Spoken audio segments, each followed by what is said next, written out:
You're standing in two Romes at once. To your left, Hadrian's villa. Marble floors cool underfoot, a private library, servants moving like clockwork. To your right, the Subura. Leaning insulae, cooking smoke, water sloshing through rutted streets. This isn't a contradiction. It's the golden age. Tonight, we'll trace the road that connects them, the aqueducts that fed both, the grain ships that calmed riots and filled elite banquets, and the laws that turned outsiders into citizens while keeping enslaved labour invisible. Let's take a stroll through ancient Rome and unwind how peace could feel so different, inside the same city walls. Hey guys, hope you're all doing well. If you enjoy these videos, be sure to leave a like, comment where you're tuning in from, and what your dream is in life. It really does help. Now, take a deep breath, relax, and enjoy this stroll through history. You pass a high garden wall and the air cools. You take one more step and a brazier flares, oil spits, and fried fish smoke gets in your eyes. Congratulations, you've just walked from one Rome into another without crossing a gate. On one side, a groom waters a gravel path so dust won't cling to sandals. On the other, a boy fans coals and watches for the vigiles because his stall is too close to the stairwell. Same street, two climates. That's not poetry. It's how the city worked during peace. Let's be clear, the Pax Romana looked smooth from a distance. Inside the walls, daily life split along height and stone. Villas perched on safer ground, behind hedges and walls that kept noise out and breezes in. Below, districts like the Subura stacked people the way a baker stacks trays. Lanes pinched, balconies leaned. You could carry a ladder flat and hit 3 doorways without turning.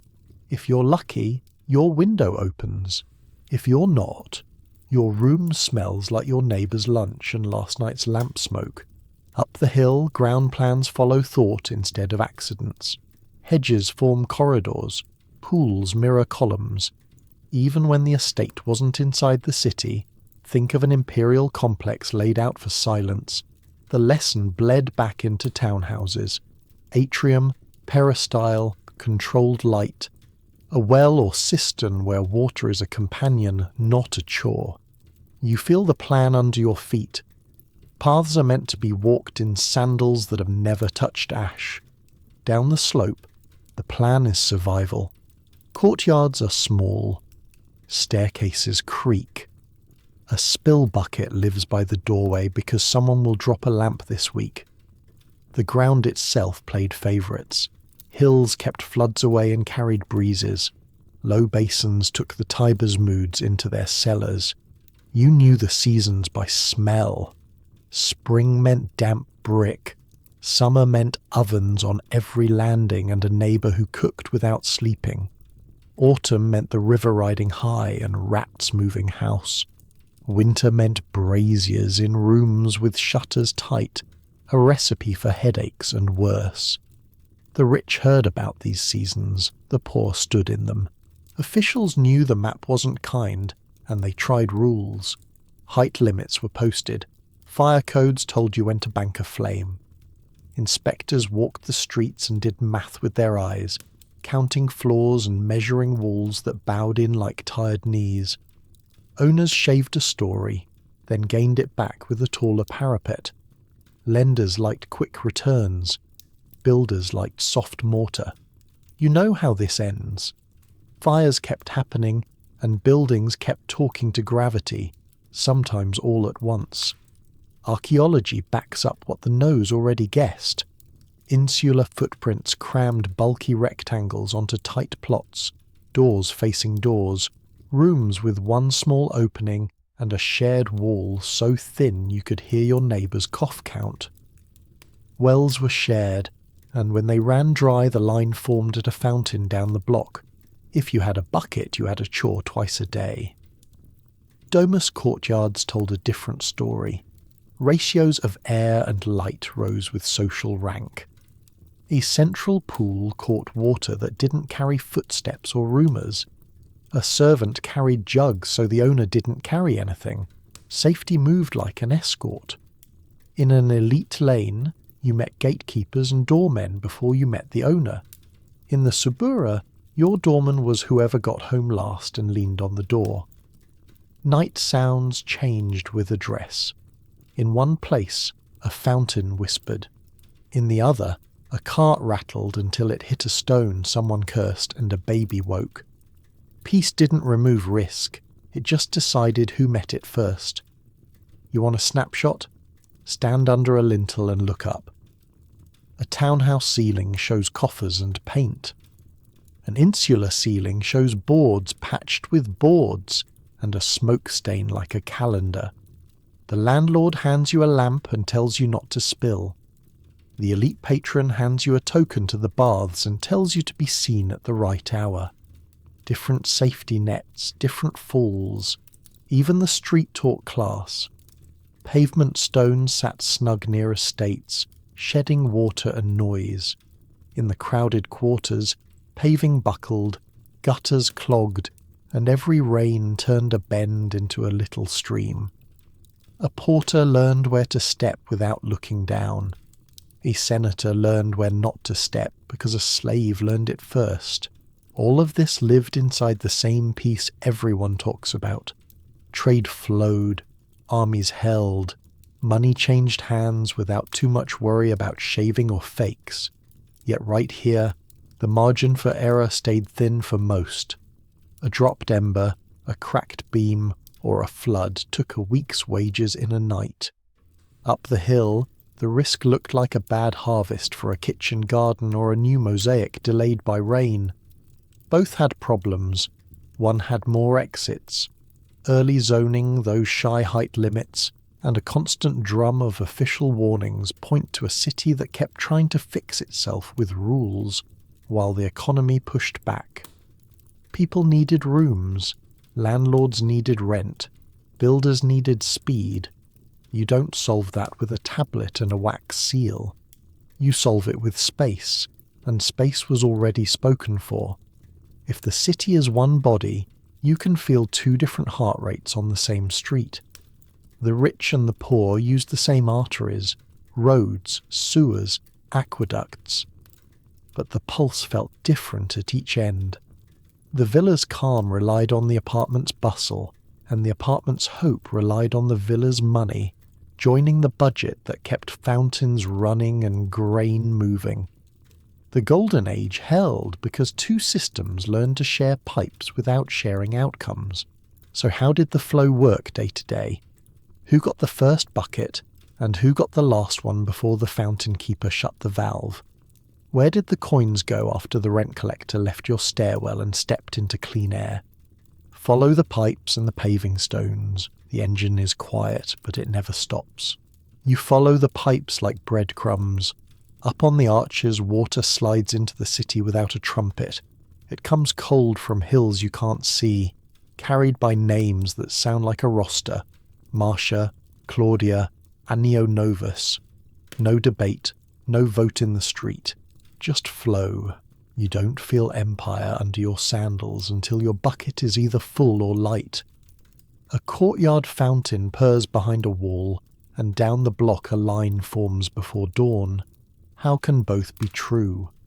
Because in Rome, water is public, private, and political in one stream. Here's the trick that makes it all hum. The aqueducts collect water at intakes outside the city, run it through channels with a gentle fall, and quiet the silt in settling tanks. Sediment drops, the flow clears, and the city's first accountant shows up as stone. At the gate, each major line meets a castellum divisor, a divider box with outlets cut to size. Think of it like a measured hand. One opening feeds a bath, another feeds a district. A narrower one feeds a pipe that snakes into a wealthy house. Every hole is a decision. Those private lines aren't guesses. They're lead fistulae with stamps that read like calling cards. Names pressed into metal tell you who gets a steady stream and who waits at the basin. If a steward flashes a stamped length of pipe, he's not showing off plumbing, he's showing rights. Meanwhile, the street fountain is the city's equalizer with rules. The spout runs when the main runs. You step up, hold your bucket low, and try not to get jabbed by someone who woke up earlier. On a bad day, the keeper tightens the valve and says, "Come back later." Water moves quietly, but the route is loud with choices. From intake to tank to divider, every section trims loss and trims people out. The curves are gentle to keep the flow laminar. The masonry is thick to keep roots out. And every breach, every illegal tap shows up as a weaker stream at a public outlet. Then an official shows up with a crew, points at a suspicious wall, and starts digging. Not because he loves dirt, because the math in the castellum doesn't match the flow in the street. Welcome to management. You can buy soap, oil, and a towel at the baths for less than a cheap lunch. That's why the baths knit everybody together.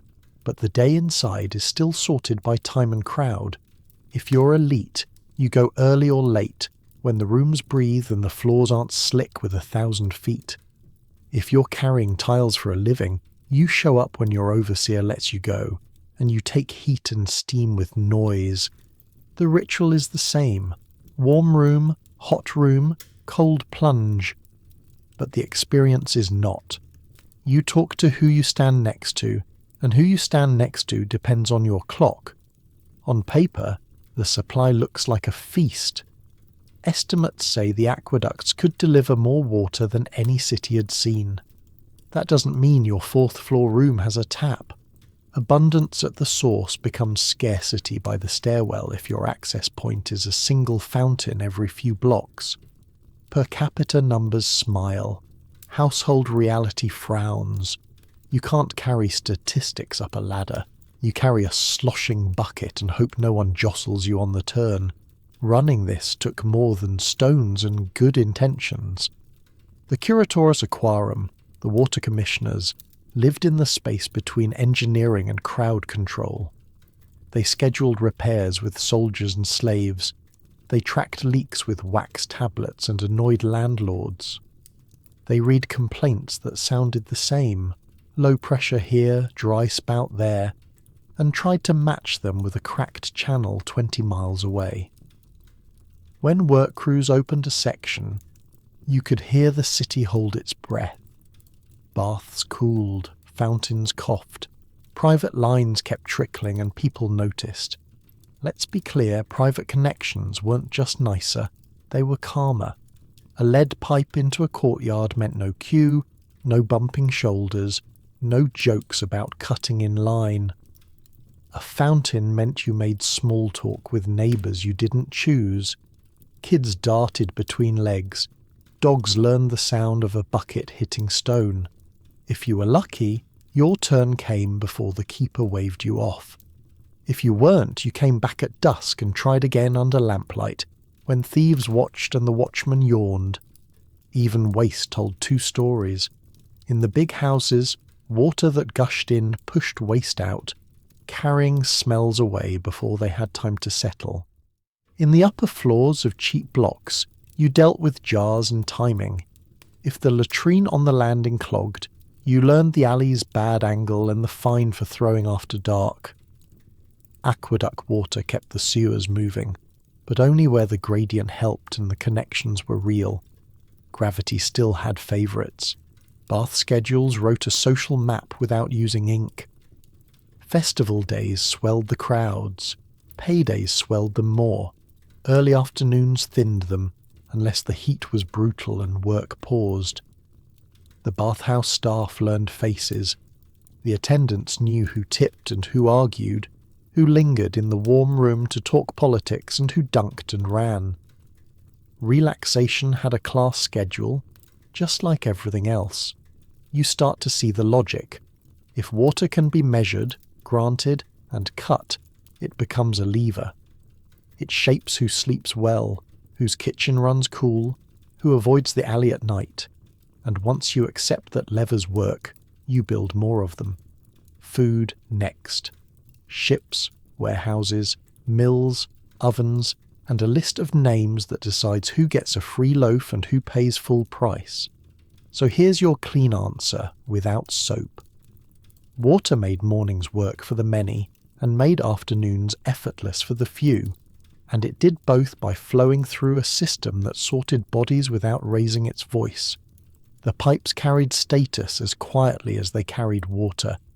Now turn from the fountain and face the forum. The taps still run, but calm in the crowd will soon depend on grain. If one fleet ran late, tempers rose faster than tides because dinner lived on a timetable. You ate calm when ships kept their rhythm. You got loud when the horizon stayed empty. The city learned to read wind and rumour like a weather report. Egypt quiet, North Africa smooth. Good. A squall off Sicily? Start counting loaves and favours. Bread set the tone of the street faster than any decree, which is why the state treated grain like a pressure valve you don't touch with greasy hands. Welcome to the Annona, Rome's safety switch disguised as food. The promise felt simple if you stood in the line. A registered share of grain, enough to keep a household from breaking. Behind that simple line stood fields you'll never walk. North African estates planted wide rows that swallowed horizons, and Egyptian floodplains turned brown water into dependable yield. Those two regions fed habits far from their shorelines. The capital's peace leaned on harvests that didn't speak Latin to begin with, which is funny until a bad year arrives and no one laughs. The route from stalk to stomach stretched like a long, patient snake. Crews cut the grain, threshed it, sacked it, and hauled it to coastal depots where clerks learned to trust knots on cords as much as signatures. From there, merchantmen loaded by the hundreds, hulls packed tight with sacks that didn't care about comfort, only dryness. They sailed north toward Ostia, where the river mouth wore a crown of warehouses, the Horia stone and brick lungs that breathed the city's next month. Keys turned, seals broke, and the grain shifted again, up the Tiber on smaller boats, pulled by towpaths where men and animals dragged the city's breakfast past reeds and gossip. Once inside the walls, the rhythm changed from tides to timing wheels. Mills ground the grain into flour, some powered by muscle, some by water where the flow cooperated. Bakers bought their share or worked on contract, mixing, shaping and firing loaves that tasted of heat and ash. Public bakeries moved to a city beat. First light to noon, noon to evening, with tempers rising in the last hour. A miss at delivery day was not an inconvenience. It was a neighbourhood meeting held at volume. You didn't just show up and wave. The dole ran on registries and tokens so you couldn't claim twice or claim out of turn. A tablet or a tessera told the clerk you belonged on the list, and the list kept the crowd from turning into a storm. At the top of this chain stood the Praefectus Annoni, the prefect of supply, who counted ships with a sharper eye than a harbour master. He balanced warehouses, rosters and river levels, and he learned to hear panic in the sound of oars long before a riot taught him the same lesson. While the city queued for the staple, a different table set its own clock. Elite dining didn't run on the Annona's schedule, but it ran on the same ships. Imported sauces sat in painted jars on couches that never scraped a floor. Meats and spices arrived as reliably as the wheat, and their routes overlapped. If the sea turned nasty, or a governor played politics, the impact landed both on the banquet and the bakery. One plate lost novelty, the other lost dinner. Guess who noticed first? Calories told their own joke, and it wasn't kind. A senatorial feast could drown a day's needs without trying. Meat fat, oil, sweets, wine that met the cup too many times. One evening on a couch could cover several days of work calories. A common ration, the sort you'd stretch with porridge or olives, barely ticked over the line to keep a labourer steady. You could see the math on faces by the end of a long week. Full bellies smiled slower, spoke longer. Lean bellies ran errands faster and slept harder. Shortages didn't stay quiet. When a convoy missed its week, crowds learned first at the ovens, then at the fountains, then at the forum steps. A city that tolerated smoke and noise without complaint learned to count loaf sizes with a grudge. Officials felt the heat inside their sandals. The Praefectus Annonae could juggle reserves, shave allotments, or open an extra storehouse. But each lever had a cost. More grain now meant tighter mouths later if the wind stayed wrong. Ostia's Horea made a habit of buying time. They held enough to float the city past small delays, and when full, they calmed nerves by their sheer silence. Doors shut, guards posted, grain asleep in the dark. But they were not magic, and everyone knew it. A long bad patch, storms, pirates, or some governor testing the edge of loyalty, could drain those rooms and turn a routine into an argument. You felt the city's patience shorten with every empty hand that came back the next day. And yet, the machine worked more often than it failed, which is why people kept lining up with baskets in arms and jokes on tongues. The Annona didn't make life rich. It made life predictable enough that other plans could exist. You could keep a job, pay a rent, and plan a small feast when a child turned the right age because the staple wasn't a daily gamble. That predictability was the real gift, and it's the one the state guarded hardest. Here's the twist you're not supposed to miss. The money that salted the banquet and the money that kneaded public dough sat in the same purse. Taxes, rents, and levies skimmed from the provinces underwrote both calm at the oven door and applause in the arena. If grain soothed, spectacle distracted, and both needed ships, workers, and cash arriving on time. You can almost hear the accountant's stylus scratching every time a cheer went up. Grain ended up doing double duty without changing flavour. It fed bodies and it bought quiet. It kept mothers from bargaining with pawnbrokers and gave officials a week to fix a broken promise before the crowd stepped into the street. The Golden Age rested on that kind of soft control as much as on marble and speeches. Now take your loaf and follow the noise. The ovens cool at dusk, the crowd drifts east, and the next queue forms around stone and sand. The roar has a budget line, and every seat has a price even when the ticket says free.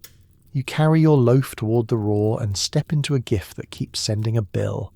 The ticket says free. The benches say paid. Welcome to the shows. The Colosseum for blood. The circus for speed. Festivals for every god who could draw a crowd. Emperors and big families call them presents. The city calls them a schedule. You wake up, you queue, you cheer, and you go home hoarse. Simple on the surface. Under it, a ledger scratches like sand in a shoe. Let's be clear, none of this appears out of thin air. Stone had to come from somewhere. Crews quarried blocks in heat and dust, winched them onto carts, and dragged them mile after mile to build and patch arenas that eat repairs for breakfast. Seats crack. Stairs wear down. Gates jam. A public festival needs scaffolds, banners, temporary kitchens, and teams who know how to lift a beam without killing someone. You see a smooth show because someone rehearsed the lifting, the locking, and the lighting hours before you found your place. Gladiators don't appear like summer storms either. They live in training schools with doctors who know how to keep a fighter breathing, and tutors who teach moves that please a crowd. Equipment breaks, swords dull, nets tear, leather dries out and splits if you store it wrong. Food follows them around. Barley, beans, oil, extra rations when a bout goes long or a wound needs protein. Animals eat too, and they don't wait politely. Hay, meat, water, crates of it, and handlers who like their fingers enough to be careful. Moving a panther across the city takes a plan, and 3 people who aren't afraid of bite marks. The line that pays for all of this doesn't start at the gate. It starts in accounts you never see. Taxes skimmed from merchants and farmers land in funds that flow back into marble and meat. Rents pulled from city blocks join the stream. Provincial levies pile in as favours paid forward. And yes, enslaved labour stands behind the shovel, the pulley and the broom. A free day in the stands costs a month of someone else's hands. You don't read that on a poster, but you can feel it in the scale. Seating turns the city into a diagram you can sit on. The layout follows rules. The emperor's box sits in the axis of attention. Senators get the best rows nearby. Equestrians line the next ring. Ordinary citizens fill the broad middle. Women and the lower orders climb to the upper tiers where the wind is strong and the steps are steep. The structure tells you where to go, and the law tells the structure where to draw lines. A day at the show becomes a roll call of status, carved into benches and enforced by ushers who know a face and a cloak when they see one. Chariot races add another layer of addiction. Teams, colour factions, keep rivalries alive across seasons. Horses need grooming, training and rest. Stables cost coin and space. The track gets resurfaced, turning posts repaired, starting gates checked and reset. One broken latch delays a heat and sours a crowd. You can count the money in the silence between races. Festivals stretch the machine wider. You get processions with musicians, masked actors, and carts that haul statues past corners that barely fit them. Vendors line the routes, granted spots by officials who rent the curb for a day. A feast for a god uses the same platform as a rally. Bodies moved, eyes pointed, noise harnessed. It feels like gratitude. It functions like policy. The bill always loops back to the same purse. The provinces carry stone, oil, grain, skins, and coin, and the city turns them into afternoons that feel shared. The sharing lives in the seats, not in the costs. A farmer pays a levy in a dusty town. Months later, 1,000 throats shout for a charioteer whose wreath will hang in a rich man's hall. That distance keeps the system quiet. You can't yell at a ledger in another province. What keeps the peace is the feeling of inclusion with rules. You belong exactly where your bench says you do. You can see better or worse depending on your rank, but you can still see. The man who sits 10 rows down is in your view and in your world, and for a few hours both of you look at the same sand. Fights break out. They always do, but the design absorbs them. There are exits, guards, and routines for calming a block before it infects the next. If the arena assigns a seat to every head, you start to wonder what the courts assign to every name. The law wrote the seating plan into stone. What did it write into people? Status has been theatre all afternoon. Now we follow it backstage. So the small payoff here is simple enough. The show keeps order by giving everyone a place, and that place has a number that matches a rule. Your eyes read fun, your feet read power. Step down from your row and feel the marble cool under your palm. The next gate doesn't lead to sand. It opens onto a staircase. The bench gives way to a bench with a seal, and the voices get quieter. Rights are about to speak. Why did the same law promise fairness but lead you up different steps depending on your name? You take a right turn from the arena and find stairs that sort people before a judge ever speaks. The marble looks even. The rules look tidy. Then a clerk reads your status, and the staircase tilts. Welcome to Roman law, where fairness is a word and rank is a root. Let's be clear, the system had layers that felt like floors in a house. Citizens stood on the top landing with keys to more doors, civil suits, property claims, contracts that held their shape. Latins stood on a step below, with some rights that echoed the citizen's set but not the full spread. Peregrini, foreigners, lined up with fewer options and more surprises. Freedmen stood on a hard middle step, free but tethered, carrying old obligations under a new name. Enslaved persons didn't stand on the staircase at all. They were counted as property, moved by owners, not by summons. The path through the courts changed with your label. If you were a citizen, procedure cushioned you. You got forms, delays, and appeals that acted like airbags. Punishments aimed at your purse and reputation. Fines, exile, property seizures. Painful but survivable if you had friends. If you stood lower, procedure worked faster and hit harder. Whippings, hard labour, or worse, were closer at hand, and the appeals door was smaller and farther away. The same crime wore different outcomes like two cloaks made from the same cloth, one lined, one not. Property sat at the centre of the top floor. Citizens held land with safeguards. Contracts picked up teeth when a citizen signed. Creditors treated citizen names as collateral you could trust. The lower you stood, the more your body took the risk your property was supposed to take. A debt could touch your labour or your family before it touched your land, if you had land at all. If you were enslaved, your owner stood in for you in any dispute, and your body absorbed outcomes that turned into your owner's paper losses. Then there was the soft law that moved faster than tablets, patronage. You woke early, joined your patron's morning walk, and stood behind him near the forum steps. In return, you got a voice when you needed one. A patron sent a note, placed a hand on a shoulder, or walked you up the right staircase. Clients gained cover in public. Patrons gained votes, status, and a crowd that made them look large. It wasn't in the code, but it wrote outcomes anyway. The man who arrived with a line of clients didn't just look important. He was because people treated him that way.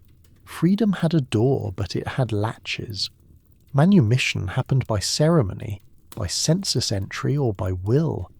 Vindicta meant a staff tapped on your head and a few words that made a life turn. A census entry turned your name from a line item into a person on a list. A testament freed you when someone else's lamp went out. Each route worked, but freedom came with strings.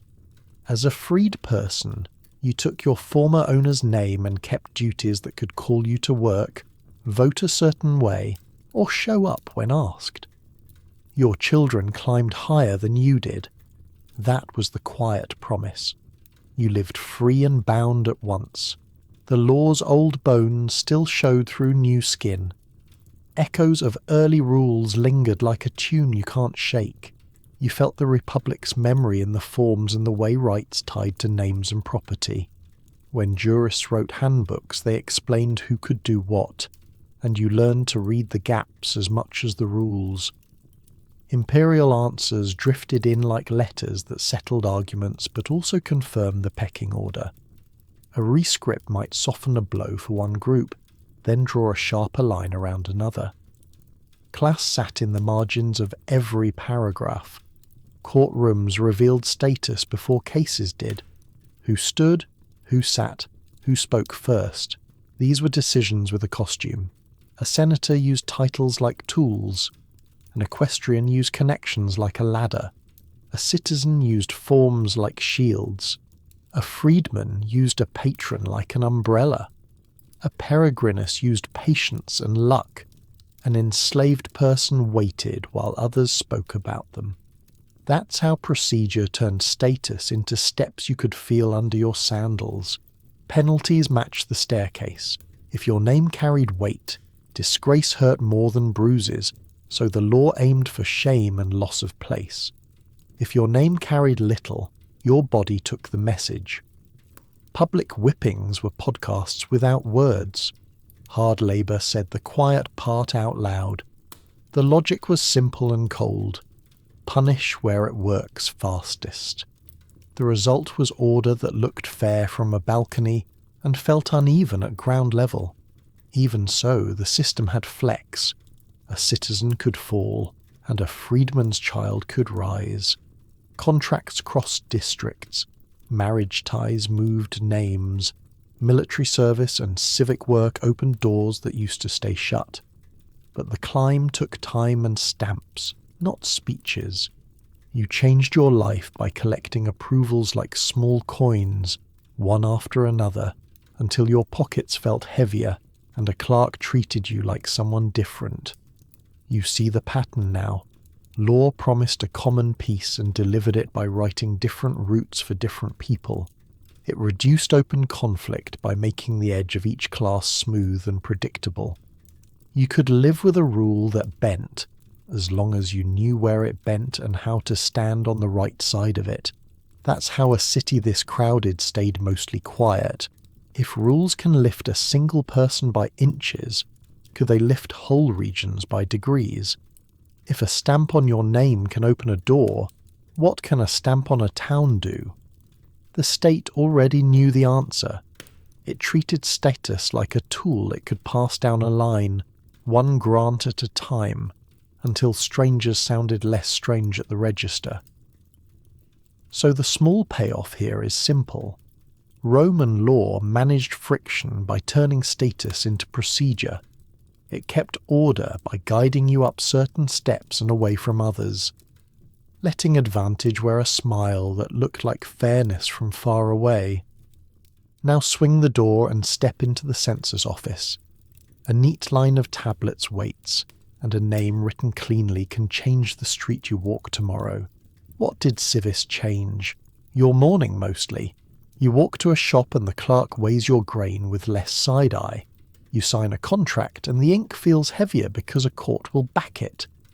You stand in a crowd and swear an oath in Latin, and the usher actually listens. Same sandals, same street, but doors open cleaner. The word doesn't make you rich, it makes you legible. Officials read you as a part of the system, not a problem to move along. From Augustus onward, the state used citizenship like a key it handed out on purpose, not everywhere at once, and not for free. The pitch was practical. Join, serve, file your forms, and you get access to tools that make a day less fragile. In frontier towns, it soothed nerves. In coastal ports, it greased deals. The empire stitched its edges by teaching people to read the same words on tablets and seals. If you could pass through the right doorway with the right name, you could stand closer to the centre without moving an inch. The ceiling, of course, didn't vanish. Courts, contracts, and property rights grew teeth with citizenship, but money still set how hard those teeth could bite for you. A poor citizen with a clean tablet still lost to a rich one with witnesses and friends. The forms worked, and they worked best when you had the cash to keep them fed. You felt protected, but you also felt the glass above your head whenever a dispute needed more than a clerk's stamp. Paths to the word ran through service and patience. Military time did the heavy lifting. You did your years under a standard, learned orders in Latin, paid dues to a shrine on schedule, and marched home with a diploma that turned a soldier into a man with a say. Municipal office offered another route. You kept streets passable, paid for a fountain, served on the council, and Rome rewarded you with status to match the bills you covered. Patronage also worked. A well-placed letter from a Roman with weight could slide your name into a grant when you'd done him steady favours. Sometimes the doors opened wide on purpose. Mass grants rolled over towns that played along. Loyalty recognised with a blanket of new names. That wasn't romance. It was policy. The city knew trust could be built with paper and shared rules as well as with walls.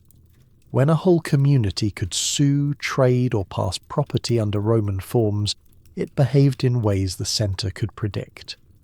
Predictability is gold to administrators with too many borders and not enough sleep. Freedmen felt the pull and the limit at once. You could leave bondage and walk out with a new status that sat in the middle. The word civis might not land on you, but it hovered over your children. Their start line moved forward. That's the real engine of mobility here. Not knights, but generations. A son steps into school with a name the clerk doesn't stumble over. A daughter marries with contracts that carry weight. The household inches forward because the file for the next person looks cleaner than the last one. Names did public work. As grants spread, people collected Roman trianomina like badges that signalled who listened to you. A local name met a Roman praenomen and a clan name. That set you in a legal family even if your grandparents never saw the Tiber. When your wax tablet carried 3 names in order, a clerk in a town you had never visited could still file you without a headache. That's how identity scaled. It wasn't just about pride. It was about clerks finishing their day on time. Latin legal forms spread with the names. You drafted a will in a format that looked the same in a desert town as it did in a hill city. You sold a plot with language a judge could pass without calling in a translator. Municipal charters laid out rights and duties line by line in legible Latin. Read them, and you saw how a place promised to behave under Roman eyes.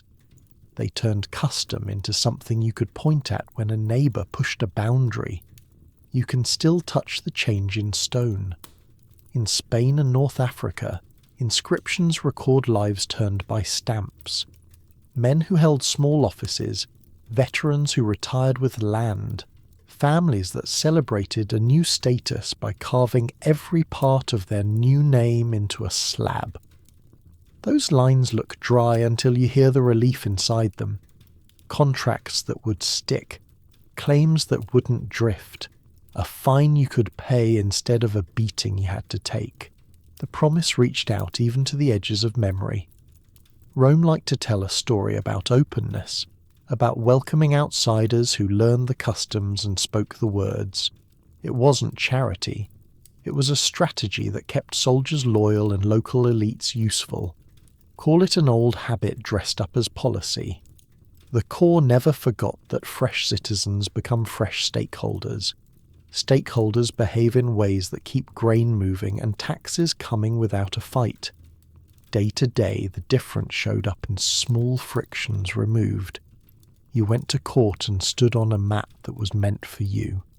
You registered a marriage and got validation that protected your children's claims.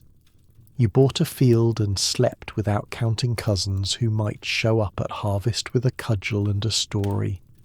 None of this made you grand, but it made you stable. Stability lets you plan, and planning is the closest thing to a superpower in a world where storms and governors share a calendar.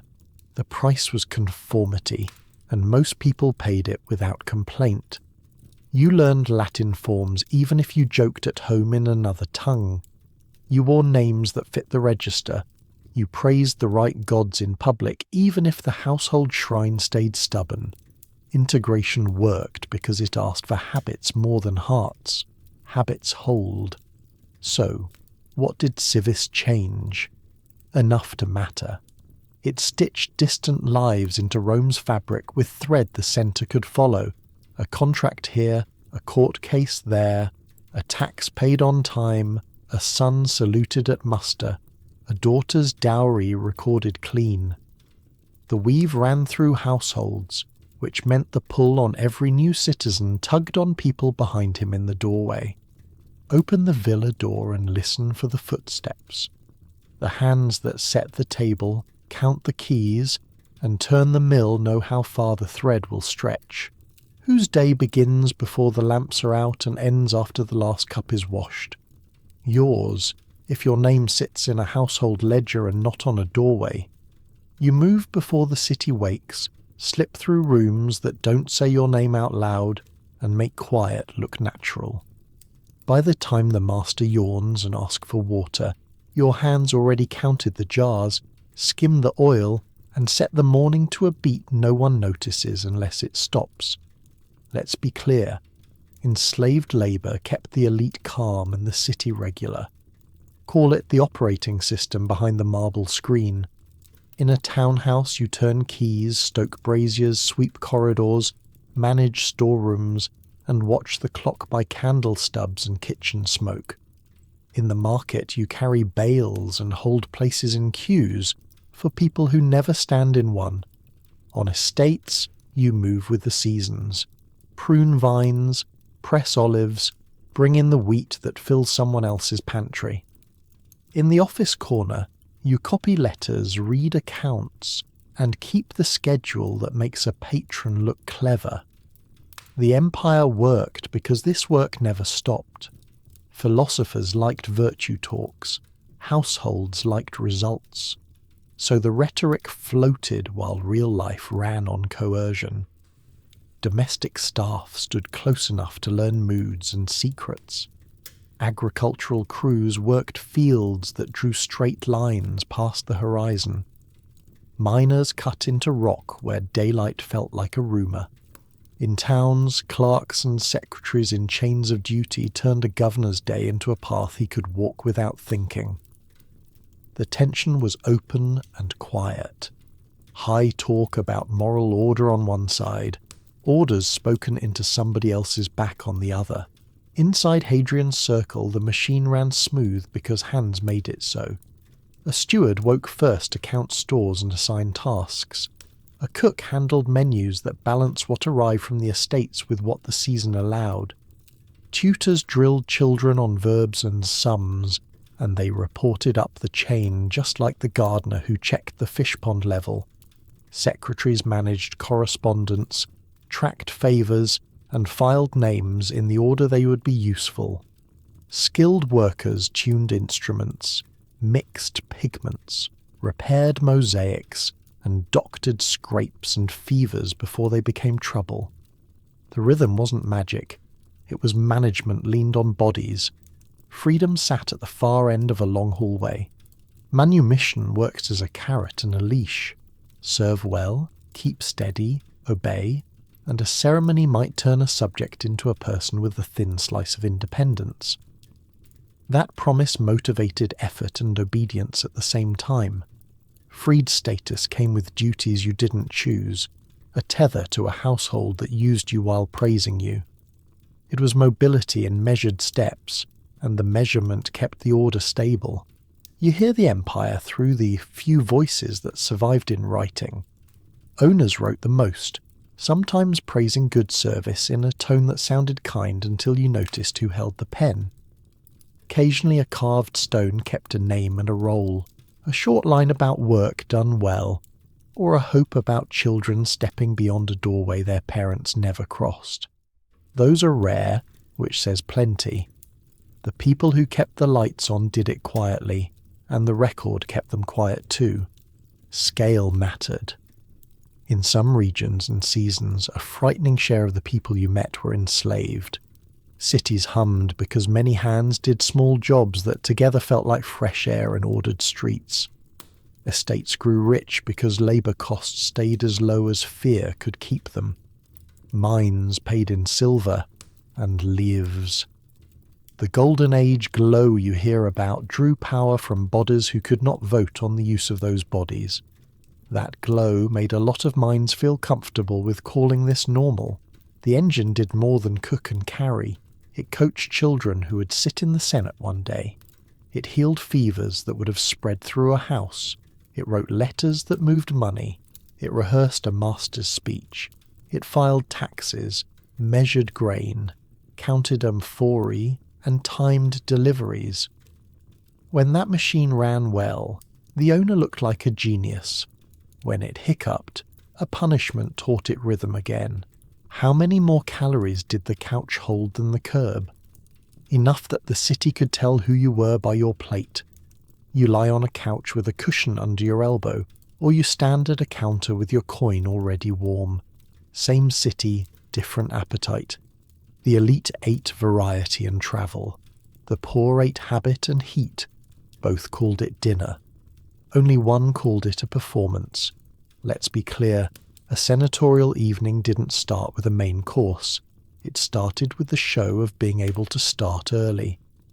You recline for the gustatio, small dishes that set a tone, salted and sharp, designed to wake the tongue. You sip wine cut with water, because neat wine means you don't know the rules. Then the prima mensa arrives, and the table becomes a map. Sauces with bite, meats that took time, and vegetables dressed like they had somewhere important to be. By the secunda mensa, sweet and soft land on the table, fruit, pastries, honey, and a second jug you don't finish because someone keeps topping it up. You talk, you test jokes, you hire and fire with a nod. The food carries decisions across the room. Status tasted like variety. Imported sauces signalled reach. A jar that crossed the sea said your networks worked. Spices and cured items arrived because ships moved and accounts cleared. The empire's roads and ports turned distance into flavour, so the rich ate maps while the poor ate the nearest field. A clever host made a dish tell a story. This from the coast, that from a mountain town, another from a cousin's estate. A guest read the menu the way a clerk reads a ledger. Variety meant power, not just taste. Wine carried rules inside the cup. You mixed it with water at ratios that said you knew restraint. You shifted blends through the night to keep the talk steady. Stronger for toasts, weaker for long stories. Servants watched the host's hand and matched it before a guest could look thirsty. You didn't taste the labour in the glass, but it was there, walking from storeroom to table without tripping. Calories piled up without effort. A feast like that could clear well over a day's needs in one sitting. Fat, oil, sweets and meat did the heavy lifting, and no one with a couch worried about tomorrow's fuel. That pile wasn't an accident. It was insurance against boredom. A table that failed to surprise looked cheap, so menus changed with seasons and shipping, which meant the kitchen never stood still. Down the block, dinner kept a different meter. You don't recline. You stand at a thermopolium window because your room doesn't have a kitchen. You buy pulse, a hot porridge thick enough to hold a spoon upright. You add olives if the day went well, salted fish if it went better. The wine is thin and cheap, more sour than proud, but it warms. Bread fills the rest. You eat quick because the street doesn't grant long seats and someone's elbow wants your place. Street food worked like a daily plan. It was hot, it was fast, and it didn't ask for luck. A row of pots kept warm on embers did the same job for 100 people that one household kitchen did for 10. The same shop might ladle stew at noon and sell cold leftovers at dusk. If you had a good day, you ate meat in the mix. If you had a bad week, you stretched bread with broth and called it good manners not to complain. The city's numbers showed up in bones later. Better diets left marks that looked like strength and fewer shortages in childhood. Lean lives left lines that measured stress. You could read the gap in growth and wear. That's the math under the meals. A senator's splurge didn't just feel rich that night. It echoed years later in the body.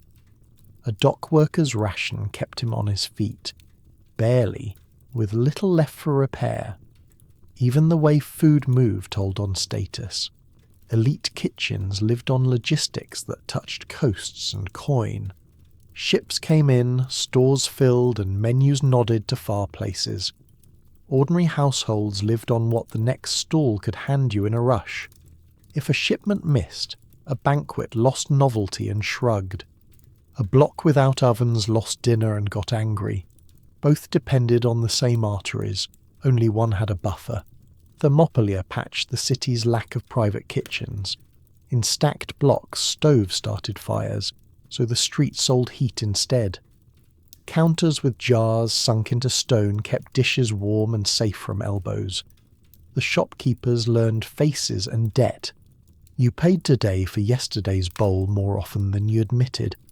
They also learned the watch's route and when to ladle faster to clear a crowd before a patrol stuck a nose in. Taste mirrored rank even when everyone ate bread. A fancy loaf with fine flour told on the mill and the sieve. Cheap loaves kept bran and grit that scuffed teeth. You didn't need a menu to know where you stood. You could hear it in the crunch. Oil worked the same way. The good stuff made fried things sing. The cheap stuff made smoke that clung to clothes and walls and made your pillow smell like a kitchen. A couch held novelty. A curb held fuel. One kept you talking and warm with a full belly for hours. The other got you to morning shift without a headache. Both kept a city moving, but they moved different parts. No one pretended the gap was small. The joke on the street admitted it. The boast in the dining room displayed it. The Empire wrote the punchline with ships and ledgers. So yes, you could count the difference, plate to plate. A feast could stack thousands of calories without blinking. A day's ration could struggle to meet the mark unless the dole was steady and the job stayed open. That's not drama, that's dinner. If taste puts rank on a tongue, roofs put rank over your head. This same split that lived on the plate lived in timber and tile. The ceiling above a couch could carry painted coffers and cool air. The ceiling above a stall could carry smoke and luck. Diet was hierarchy on a plate, measurable in calories and in where your food came from. Now look up at the eaves. Some ceilings were stone that hummed in heat. Others were wood that remembered every spark. Why did the floor you slept on decide how likely you were to live through the night? Because wood moves, flames climb, and stone refuses to care about your rent. In a rental block, your ceiling creaks with every step above you. In a domus, the ceiling sits quiet and heavy. That difference turns sleep into a wager. If you live high, you wake to every spark and every shout. If you live behind a courtyard, you wake to a fountain and someone else's footfall doing the worrying. Welcome to the insula, the city's stack of lives.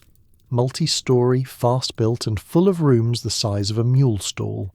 Floors laid in timber, walls that share a secret with gravity, and stairwells that feel like ladders with ideas. Tenants crowd in because rent is cheaper the higher you go, and heat rises with your hopes. Overhead beams carry more than weight.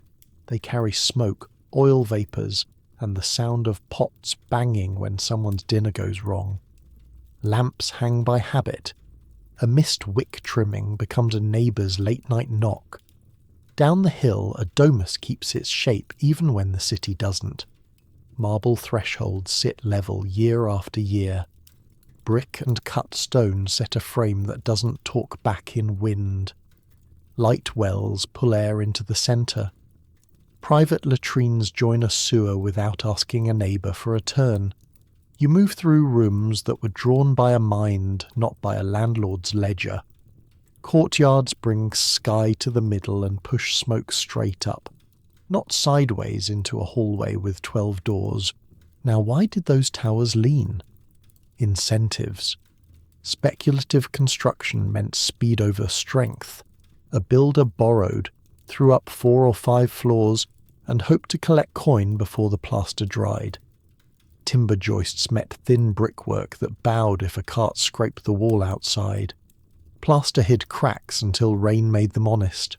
Landlords heard about repairs the way you hear about a taxman, late and with a sigh. Cutting costs meant cutting corners you could not see from the street. So stair risers stretched to odd heights. Landings tilted. A step that looked flat bit your toe on the way down with a joke that wasn't funny. Officials worried so much they wrote the worry into rules. Height limits told builders to stop chasing sky for profit. Nighttime fire bans told tenants to bank flames before sleep turned into smoke. You saw patrols check shutters and call out warnings like a ritual. That's not drama. That's the city admitting the map itself was at risk. Every edict was a small confession that someone had pushed too far last month and paid for it in ash. Waste showed class even when no one talked about it. In a domus, water moved waste out of sight. A pipe sang a low song you stopped noticing. In an insula, shared latrines turned into arguments by dusk. Buckets took the place of pipes when things broke, which meant timing became a skill. Street dumping wasn't a rumour, it was Thursday. Lanes had a tilt that aimed mess somewhere nobody important lived. The nose learned routes, and so did your sandals. Overcrowding sharpened every risk. A single stove on a landing tempted 3 families. A neighbour's brazier doubled as your heater through a thin wall and a shared fear. A festival night packed rooms with cousins. Floors designed for 2 carried 6. The staircase, the only exit anyone could count on, narrowed when baskets sat where they didn't belong. Every extra body turned the hallway into a fuse. You want a case study? Excavations show cramped rooms pressed hard against each other, with door counts that outnumber windows and light coming in like an apology. Stair footprints twist in ways that make knees complain. You see repaired steps layered over older repairs, like bandages that forgot the wound under them, and in the records you meet the fires and collapses as short sentences with long shadows. A block fell, an alley burned. Officials posted another set of orders. People moved and pretended the new wall would hold better than the old wall did. Meanwhile, a domus read as a set of promises kept. A proper foundation sank under load-bearing walls that walked the line between rooms. Courtyards placed trees where shade cooled midday. Storage jars sat in cellars that stayed dry when the river tested the city's edges. Private water meant bathing didn't pull neighbours into the argument. A servant closed a door and risk dropped a notch. In a house like that, smoke threaded up and out, and a bad ember looked like a stain to scrub, not a night to outrun. Rent turned risk into math. The higher the floor, the cheaper the price, because you paid with your legs and your nerves. You carried water up and hope down. A 4th-floor room meant a view of smoke and a better chance of meeting it. People took the deal because coin decided comfort, and work chose where your bed stood. Landlords did their math too. A quick build paid sooner.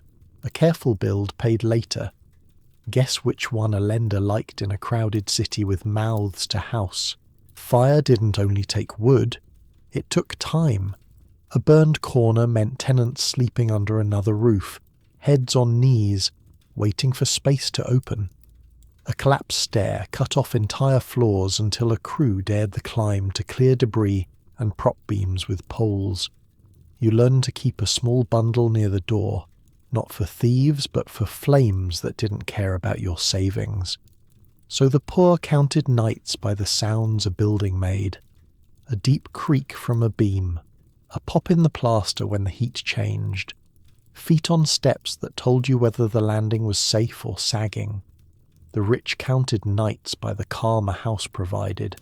Same city, different floor, different chance to wake up tomorrow. If the city felt fragile underfoot, why didn't the empire feel the same at its edges? That's the question on your tongue when a stair shakes and stops. Inside, risk mapped onto class with a ruler. Outside, borders held because roads, coin, and legions made the ground feel firm from province to port. Housing told you how likely you were to see morning. The empire told you what waited when you stepped past the gates. So here's the plain payoff. Roofs matched rank. Wood, rush, and hurry on one side. Brick, marble, and plan on the other. Risk flowed downhill in the city, while the empire sold stability uphill to everyone watching. Leave the smoky stairwell now. Step onto the street. Hear the iron tread on the road and feel the ground harden under your feet. Ports did the same work at scale. Ostia sat at the river mouth like a hand with open fingers. Quays, warehouses, cranes, and crews turned hulls into piles of cargo before tides changed mood. Ships slid along Mediterranean routes that acted like roads you couldn't pave. Wind and season set the clock. Crews learned both.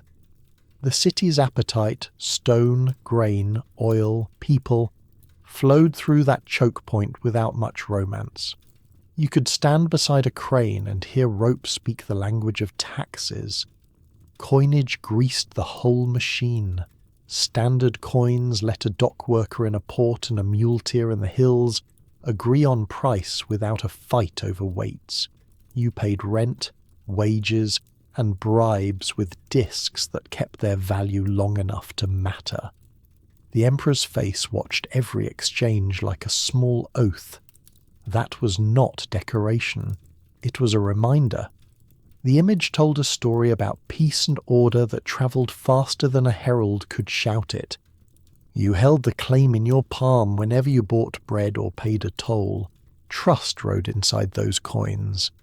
Contractors knew what a denarius could buy across the sea. Soldiers took pay they could spend in towns they had never seen. That regular stream of money tied far fields and cold forts to a city most people would never visit. Taxes took one direction, wages ran the other. You can map loyalty with that loop. Now prosperity depended on all this motion. A broken bridge didn't just delay a caravan. It tightened belts in a city where ovens counted hours. A road washed out and a unit waited for salt and pay. A pirate season, and the baker stared at an empty bin. The pain moved fast because the system moved fast when it worked. A smooth network pulls both ways. Walk a day along a major road and you'll see the rhythm. Milestones mark the count. Crews scrape ditches clean. A cart rattles by with amphorae nested like eggs. A relay rider shouts once and gets a gate opened because the badge on his strap says "Don't ask questions." At a posting house, a tablet gets stamped, a fresh mount gets saddled, and a message leaves before your stew cools. That is the hum of the cursus. It turns distance into delay you can plan for. Ports multiplied that hum. Ostia took in cargo, sorted it, and sent it up the Tiber in a chain of smaller hulls that didn't draw much water. Towpaths pulled by men and animals made the river a belt that tightened the city's waist at will. Shipments from multiple coasts met there. That mixed the market. Oil from one shore, grain from another, timber from a third. A single market grew out of those crossings, more out of routine than out of speeches. Coins sold the story the roads and ships made real. Imagery on their faces and back said peace, victory, plenty. Short words for long promises. The pieces stayed stable enough in the 1st and 2nd centuries that hordes from those years tend to look calm. People tucked them away and later found them worth digging up again. That's what stability means in metal. The scale of the roads impresses, but it matters because of what they let happen. A tax stream could reach Rome without dissolving into favours. A contractor could take a bid in winter knowing crews and materials would appear in spring. A legion could march to a point picked on a map and arrive fed and paid. That stitched provinces into a working quilt instead of a pile of pretty rags. All that. And yet, the system made itself fragile in success. Depend on speed and you feel every delay. Count on standard coin and you notice the first shave of trust. Stack your city's dinner on scheduled hulls and you start scanning the horizon at noon. When a gear slipped, it wasn't only a local problem. The hum lost a note you could hear in markets and in barracks. Still, listen to the payoff. The Golden Age felt smooth because the gears fit. Roads met ports. Coins matched promises. Soldiers stood on stone that fed their pay into a baker's till by nightfall. A stone under your sandal was the top of a machine that ran under your feet. Strain one gear, and the rhythm faltered in ways a clerk and a dockhand understood at the same time. So what happens when the rhythm shudders? When coin starts to feel light? When roads carry more troops than trade? When ports wait for ships that don't round the point on time? You've walked the easy years.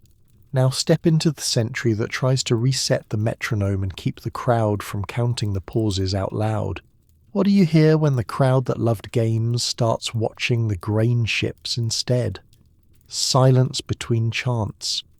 People turn from the track to the river mouth and count sails. You hear questions at the ovens before jokes start. That's the sound of a city learning that the ground under its sandals needs more than cheers. It needs steady inputs, coin that holds, ships that arrive, and rulers who keep the metronome honest. After the high empire, pressure stacked from the edges inward. Frontier wars bled men and metal. Every campaign stretched supply lines that had once fed banquets and baths without a hiccup. Usurpations put two faces on coins in the same season, and that's bad for trust. You can't tell a baker that both emperors are real when his receipt needs one name. Currency stress crept into markets like cold into a house with bad shutters. Prices twitched, wages lagged. A denarius felt lighter in the palm and in the mind. Inequality didn't shrink during this wobble. It learned new tricks. Benefits turned into bargaining chips. Announcements at the forum came with a quiet question. Will this promise still buy bread next week?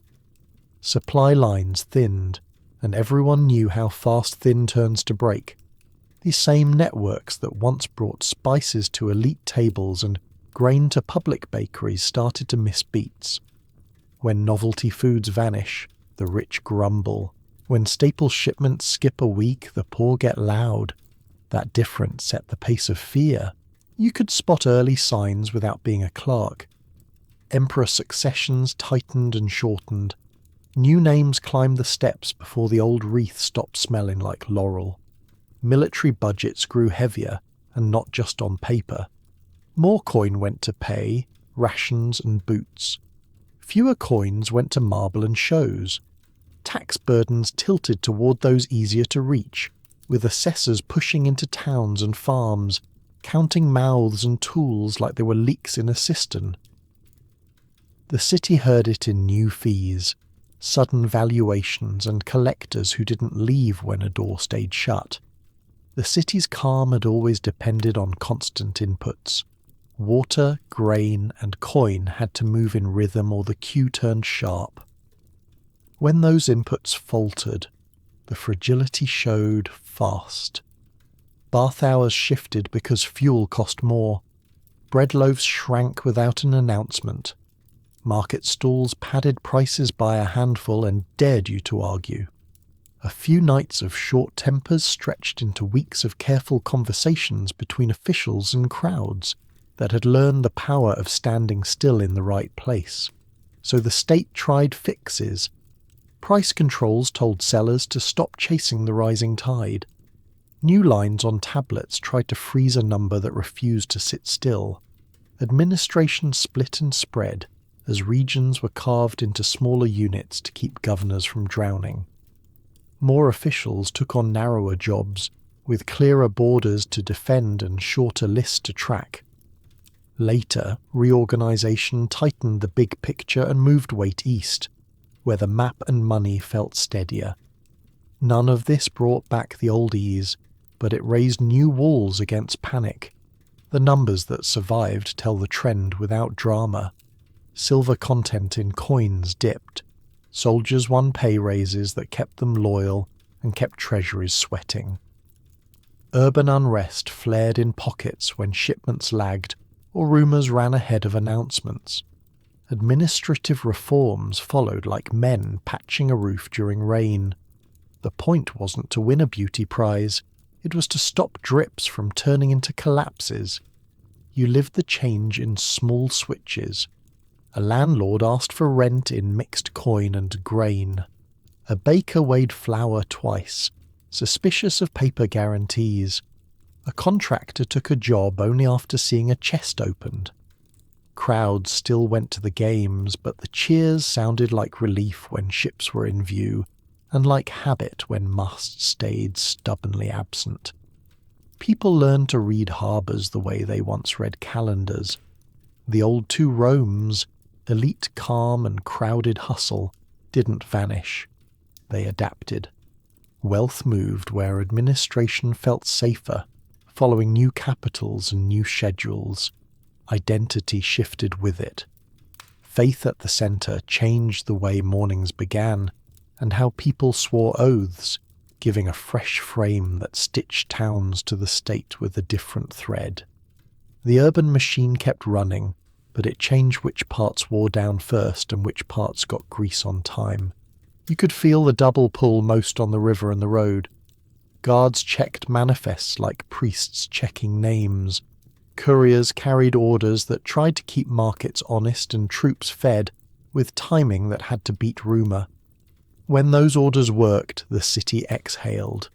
When they missed, the air got tight around storehouses and gates. Calm became an achievement, not a default setting. The lesson hid in plain sight. Systems that once ran on momentum now needed management every hour.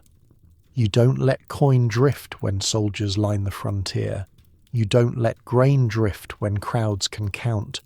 You file more, stamp more, and put trusted people in places where a bad morning becomes a bad month if no one looks. Stability turned into a job with a longer checklist. Still, the end did not fall like a hammer. The golden age thinned before it tore. It stretched across years with patches, new habits, and a quiet admission that yesterday's ease wasn't coming back. The empire reknit into different shapes under different lights, trading a single centre for several, and swapping old rituals for new. The work of keeping the streets calm continued, only with fresh uniforms and altered prayers, so when the crowd turns from the arena to the horizon, you don't hear despair. You hear recalculation. People add ships to hope, not songs. Officials measure patience in days, not speeches. The machine still runs. It just needs a tighter grip on the levers and a closer ear to the docks. What stayed through the noise was a thread you already know. Organisation as identity. Law still framed days. Administration still carved time into slots people could count on. Urban habits, queues, tokens, rosters, outlasted fashions. The names and the storytellers changed, but the idea of belonging to a system that fed and counted you kept its seat at the table. Keep that in your palm. We're going to follow that quiet thread as it slips into new hands. Names shift. Gods trade places on calendars, capitals move. Morning still starts with water, bread, and a sense of where you stand. If the names on coins changed and new prayers filled mornings, what still felt the same when you woke up in the city? You heard water before you heard sermons. You checked the market weight before you checked a calendar. You walked streets that told your feet where to go, then stood in a line that told you who you were. That's the part that stayed Roman. Habits that ran the day so cleanly you forgot who wrote them. Let's be clear. Power moved east and west like furniture in a long hallway. Courts shifted, capitals split and multiplied. The labels on offices changed, and uniforms took on fresh trims. Under that, law and administration kept carving time into slots ordinary people could use. A clerk still stamped a tablet. A taxman still counted the same way. A city council still met to argue over paving stones, drains, and who got the contract for a fountain that never broke. You didn't need a parade to see continuity. You needed a receipt that matched the last one. New faiths and new tongues didn't erase the routines that made mornings work. A priest might bless a font where a nymph once stood, but the water still ran on schedule. Bread still answered to ships, and ships still answered to wind and orders. Rank still lived in doorways and seating plans, even if the stories that justified them used different saints and emperors. Identity stretched without snapping because the skeleton, law, lists and roots, didn't change its shape overnight. Legal thought didn't vanish, it recomposed. Ideas about procedure, contracts, inheritance and office moved into new rooms. Judges weighed testimony with a memory for forms older than their grandfathers. Municipal life taught the next regime how to breathe. Councils kept records. Treasurers balanced books. City officials walked boundaries and posted notices on the same corners. Western church leaders adopted urban jobs that felt familiar, managing poor relief, overseeing property, and mediating disputes with the calm of someone who knows where the archives are kept. The promise that mattered most survived marble. Belonging stayed a contract as much as a feeling. Call it citizenship or call it membership. The idea persisted that the city recognized you if you showed up with the right words and the right proof. You brought a token, a mark, a name on a roll, and the system acknowledged you. That is the thread that outlived emperors. You didn't need a triumph to feel it. You needed a clerk who looked up, nodded, and wrote your business down. Everyday structures kept the pulse steady. Streets remained the city's memory, telling feet where markets formed and where traffic never worked after noon. Markets kept the same tricks: morning discounts to move perishables, afternoon haggles when sellers counted what they didn't want to carry home. Baths learned new songs.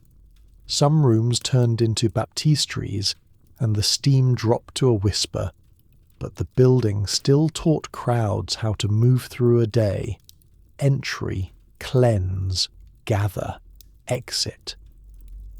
That choreography didn't forget itself just because a mosaic got a new subject. Mini payoff? The Golden Age left behind a habit, not a single building. Organize the many under a shared story and let the story travel on roads, write itself on money, and sit in offices that outlast moods. You can change the storyteller without stopping the tale. Cities kept moving because they knew the beats: intake, measure, allocate, record. People accepted the beats because they got supper and a bed that didn't leak. So when you wake in a later century and push a door into a street that sounds familiar, you're not time travelling. You're hearing systems doing their old job under new banners. Names on arches fade. The queue at the bakery still forms before sunlight finds the eaves. Let the lights dim in the villa and the alley at once, because both rooms learned the same rhyme and kept humming it through the noise. Two Romes shared one city because systems did the sorting. Water, grain, law, and labour tied alleys to villas, kept mornings orderly, and drew lines you felt under your feet. Peace looked smooth because pipes, tokens, benches, and ledgers carried the weight. When comfort seems effortless, ask whose effort made it quiet. Whose hands turned jars, queued at dawn, signed the tablet, and walked home in the dark. If you felt calm, someone else kept time. Thank you so much for listening, everyone. If you enjoy what I do here, consider subscribing and leaving a like so you can see future videos. I bid you farewell, and wish you a pleasant trip on your way to dreamland.